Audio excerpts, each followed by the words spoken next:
नमस्कार मित्रों, जैसे कि आप जानते हो कि अभी लॉकडाउन चल रहा है और हमारे फिटनेस फील्ड का बहुत ही गंदी हालत है।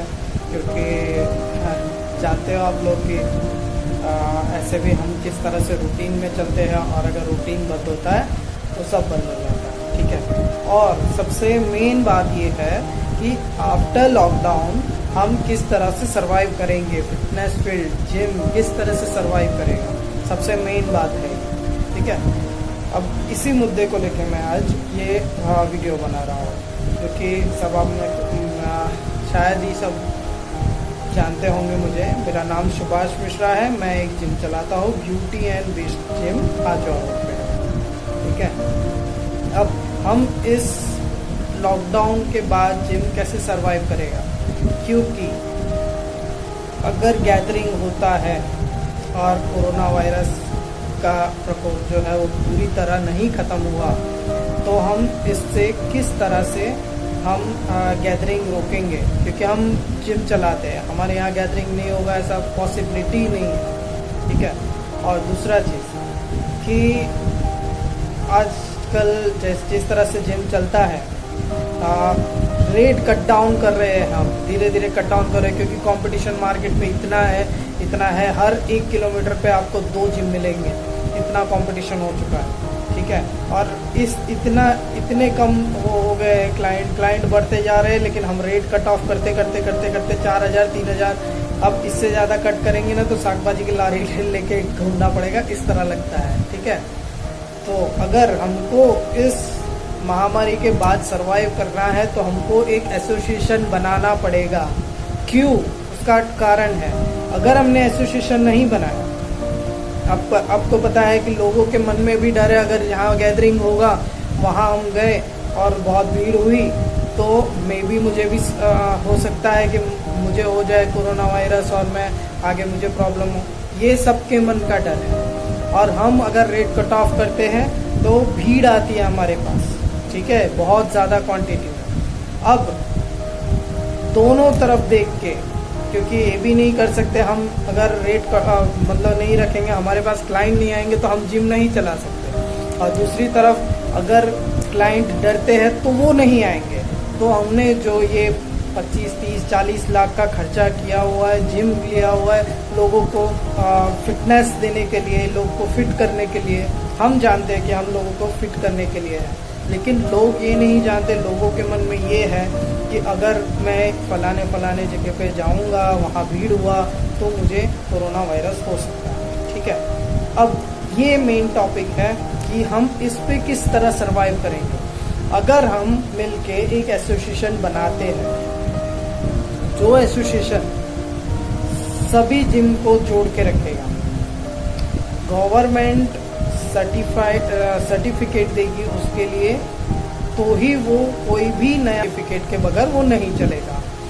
एक लीगल एंटिटी बॉडी बनेगी जिसको हम, जैसे हम किसी भी मंत्री को चुनते हैं वगैरह वगैरह, जिसको भी चुनते हैं, ठीक है, हम 5 लोगों को चुनेंगे और रूल्स एंड रेगुलेशन फॉलो करवाने का काम उनका होगा। ठीक है, रूल्स में किस तरह से हो सकता है आप भी सजेस्ट करिएगा, अगर मैं कुछ गलत हूँ तो आप भी सजेस्ट कर सकते हैं, या आप अपनी तरह से कोई व्यू दे सकते हैं। रूल्स किस तरह से हो सकता है, जैसे हमने फिक्स कर दिया रेट, और वो रेट कम नहीं रहेगा, 4,000 5,000 नहीं रहेगा, ये रेट कम से कम 12,000 से 15,000 के बीच में रहेगा बड़े जिम के लिए, अकॉर्डिंग टू एरिया। जैसे 3,000 4,000 के स्क्वायर फीट में मेरा जिम है तो मैं 12,000 से 15,000 तक रखूँगा। अगर मेरा छोटा जिम है, ठीक है, बॉडी बिल्डिंग वाला, तो मैं 7,000 से 10,000 के बीच में रखूँगा। ठीक है, उससे क्या होगा, तो हम जानते हैं कि फिटनेस फील्ड वाले और बॉडी बिल्डिंग वाले दोनों अलग अलग क्लाइंट होते हैं। ठीक है, तो जिम जो चलाते हैं वो, यानी जो खाली बॉडी बिल्डिंग के लिए चलाते हैं वो, तो उनके लिए भी ये चीज़ बेहतर रहेगा, क्योंकि वो भी गैदरिंग कम होगा, अच्छे क्लाइंट उनको भी मिलेंगे, जो फिटनेस के लिए आते हैं वही मिलेंगे। हमको भी, अगर मैंने 12 से 15,000 रखा, मुझे कम क्लाइंट मिलते हैं तो भी मैं सरवाइव कर सकता हूँ मार्केट में, क्योंकि रेट मैंने बहुत हाई कर दिया। तो अच्छे क्लाइंट है वही मिलेंगे, और वो क्लाइंट आएंगे तो रूल्स एंड रेगुलेशन हम उनसे फॉलो भी करवा सकते हैं। और ज़्यादा क्लाइंट नहीं आएंगे तो गैदरिंग भी नहीं होगा, हम भी सर्वाइव करेंगे और लोगों को फिटनेस भी मिलेगा। दूसरा चीज़, हम इसको टाइम स्लॉट्स में डिवाइड कर सकते हैं। जिस जिम है मेरा, तो मैं पर्टिकुलर टाइम, मॉर्निंग टाइम है मेरा, पीक आवर है 4, जैसे मेरा पीक आवर 4 घंटे का सुबह और 4 घंटे का शाम को, ये सबका होता है। तो हमने 4 घंटे में खाली एक अकॉर्डिंग टू एरिया, मेरे पास इतने क्लाइंट है तो morning 6 o'clock, 7 o'clock, 8 o'clock, 9 o'clock, 10 o'clock तक का जो भी स्लॉट है उसमें 15-15 क्लाइंट को डिवाइड कर दिया, इतने एरिया में इतना वर्कआउट होगा। ठीक है, तो 15-15 जितना मेरा स्पेस है उस हिसाब से मैं वर्कआउट करवाऊंगा। तो इस हिसाब से हम कंटिन्यूली सबको फिटनेस भी दे सकते हैं, सबको टाइम दे दीजिए, उस तरह से चला सकते हैं। ठीक है, अब लीगली क्या होगा? अब इसमें नेगेटिव पॉइंट क्या है? नेगेटिव पॉइंट ये है कि अगर जैसे किसी ने कोई रिलेटिव आया, कोई भी दूसरा आया, ये वलाना वगैरह वगैरह, वो आया तो मैं बोलूँगा यार इतना रेट है, तू तो अपना दोस्त है तो तू इतने में ले ले, और कम रेट में लेके दे देगा। ये सब जानते हैं। ठीक है, ये चीज़ होता है मार्केट में। अगर एसोसिएशन बना तो सबके मन में एक ही चीज़ डर रहेगा कि भाई अगर ये चीज़ हुआ तो अगर सब मेरा कॉम्पिटिटर है उसने अपने दोस्तों को फलाने को कम रेट में दे दिया तो, ठीक है, तो उस पे नज़र रखने के लिए हमारे पास लीगल एंटिटी होगा जो अपने बंदे भी बीच बीच में बेचते रहेंगे, कम रेट करवा के पूछने के लिए वगैरह, जो भी है जिस तरह से वो रन करेंगे वो। और अगर कोई भी जिम अगर ये चीज़ करते हुए पकड़ाता है तो जो सर्टिफिकेट गवर्नमेंट की तरफ से है वो उनसे ले लिया जाएगा वापस। और दूसरा चीज़ होगा कि गवर्नमेंट की तरफ से लीगल नोटिस मिलेगा उनको। ठीक है, उन पे स्टे ऑर्डर आ जाएगा पर्टिकुलर टाइम पीरियड के लिए। बंद नहीं करेंगे, किसी का भी जिम बंद नहीं करेंगे, लेकिन 3 महीना, 2 महीना, 4 महीना, कुछ भी, डिपेंड्स ऑन लीगल बॉडीज, कौन कौन बैठे हुए हैं, जो भी जिनको हमने सिलेक्ट किया हुआ वो लोग जो तय करेंगे कि भाई इतने टाइम के लिए इनको बंद कर दिया जाए, इतना टाइम इनका जिम बंद रहेगा, स्टे ऑर्डर लगेगा। ठीक है, और ये चीज़ सभी को मानना पड़ेगा तो ही हम आगे सरवाइव कर पाएंगे। ठीक है, अब बात होती है ये हम किस तरह से किस तरह से करें, स्टार्टअप कैसे करें। ठीक है, तो स्टार्टअप के लिए प्लीज़ ये वीडियो को आप जितना हो सके आपके जितने भी जिम के ओनर्स हैं, ट्रेनर्स हैं, ठीक है, इन सब को आप भेजिए। अब इसमें और क्या फ़ायदा होगा? जैसे हम जानते हैं कि आजकल लोग ट्रेनर्स जो है, ठीक है, वो ट्रेनर 3,000-2,000 रुपये, मतलब जो भी नहीं सीखा है, थोड़ा बॉडी बिल्डिंग वाला है, थोड़ा बॉडी बिल्डिंग हो गया है तो उसको ले आके खड़े कर देते हैं, उनको बोलते हैं इज अ सर्टिफाइड ट्रेनर। वो चीज़ गलत होता है। ठीक है, हाँ, आप खड़ा रखिए, आप उनको कम सैलरी दे रहे हैं। जैसे मैं भी एक ट्रेनर था, ठीक है, मैं भी बहुत जगह जॉब किया है, मैंने बहुत जगह किया है, और बहुत सारे में मैं भी जानता हूँ कि कितना शोषण होता है जिम में।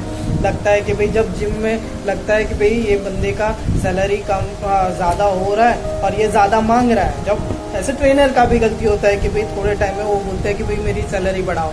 ठीक है, तो अगर वो बोलता है कि भाई बढ़ाओ, तो वो क्यों बोलता है? क्योंकि उसका वहाँ पॉपुलैरिटी हो गया होता है। ठीक है, और उसकी वजह से वो बोलता है कि भाई मेरी सैलरी बढ़ाओ। ठीक है, तो अगर हम अच्छे ट्रेनर्स रख के कम सैलरी देते हैं, उससे ज़्यादा ट्रेनर रख के कम सैलरी देते हैं, इससे अच्छा है अच्छे ट्रेनर लेके और उनको अच्छी सैलरी देके खड़ा रखेंगे। या जो भी हमारे यहाँ ट्रेनर है उनको हम ज़्यादा सैलरी देंगे क्योंकि हम ज़्यादा ले रहे हैं मेंबर से, तो वो ट्रेनर कहीं जाएगा भी नहीं।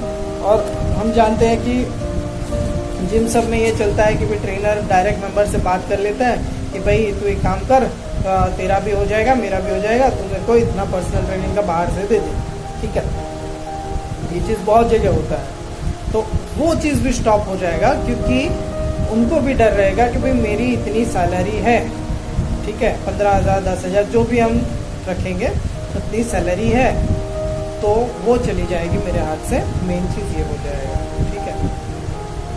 तो अगर हमको एसोसिएशन हमने नहीं बनाया तो क्या होगा क्या, तो मेंबर्स घट जाएंगे, रेट घट जाएगा, एक दिन ऐसा आएगा कि ताला मारो और जय श्री राम, ठीक है। इससे ज़्यादा कुछ नहीं होगा। इससे बेटर है हम अभी ही जाग जाए और जब लॉकडाउन खुलता है उसके बाद जब भी हम जिम वालों को टाइम मिलता है, लॉकडाउन से पहले एक दिन मीटिंग रख के, और जितने भी जिम वाले हैं, आप अगर किसी और को पहचानते हो, जिसको भी हो, ये नंबर पे आप एक मेरे को व्हाट्सअप करवा दीजिए, पर्टिकुलर जिम का नाम और नंबर, ठीक है। जो भी लीगल एंटिटीज से बात करनी है वगैरह है, मैं और मेरे फ्रेंड्स में जितने भी जो भी है जिम वाले, उनसे मैं बात करता हूँ और एक ग्रुप बनाते हैं कि जो भी लीगल बॉडीज़ हमारे यहाँ फिटनेस, जैसे मिस्टर विजय पंचाल हैं, ऐसे बहुत सारे लोग हैं जो जिनको मैं भी जानता हूँ और आप लोग भी जानते हैं, तो इनसे हम मदद लेके कुछ एक फिटनेस का वो बनाए, जिससे सर्टिफिकेट बनाए कि भाई आप जिम चला रहे हो, आपको ये सर्टिफिकेट के बगैर आप जिम नहीं चला सकते, जो कि हमारा एक लीगल लाइसेंस हो गया। इस तरह से एक लाइसेंस की तरह से वो काम करेगा। अगर जिम चलाना है तो ये लाइसेंस चाहिए आपको, अगर आप रूल्स तोड़ते हैं तो ये लाइसेंस आपसे ले लिया जाएगा। ये चीज़ हम करते हैं तो हम सरवाइव कर पाएंगे, नहीं तो फिटनेस फील्ड को आगे सरवाइव करने में बहुत ही ज़्यादा प्रॉब्लम होगा। प्लीज़ और प्लीज़ जितना हो सके इसको शेयर करिए। और नमस्कार, और प्लीज़ इस नंबर पे आप कुछ भी करके व्हाट्सअप करवाइए, जितना जिम वाले हैं उनको ये नंबर पे व्हाट्सअप करवाइए, ताकि वो उनको मैं ग्रुप बना सकूं। एक एसोसिएशन, एक व्हाट्सएप ग्रुप बनाता हूं, एक एसोसिएशन बनाते हैं, एक दिन मीटिंग रखते हैं, वो मीटिंग में जितने जिम वाले होंगे आएंगे और हम सब उस तरह से डिस्कस करेंगे। जिस तरह से फॉर्म भरना है सर्टी के लिए, लाइसेंस के लिए, उस तरह से फॉर्म भरवाएंगे, कितना एरिया है वगैरह उसमें लिखा जाएगा, कितना से कितना रेट रहेगा जिम का वो बता दिया जाएगा, ठीक है। तो और उसके लिए लीगल एंटिटी भी आपके जिम पे सर्वे करने जाएगी कि भाई वगैरह वगैरह जो भी है, एरिया सही है नहीं है वगैरह वो देखेंगे, ठीक है। तो थैंक यू, धन्यवाद, और प्लीज़ इसको शेयर कीजिएगा जितना हो सके। नमस्कार।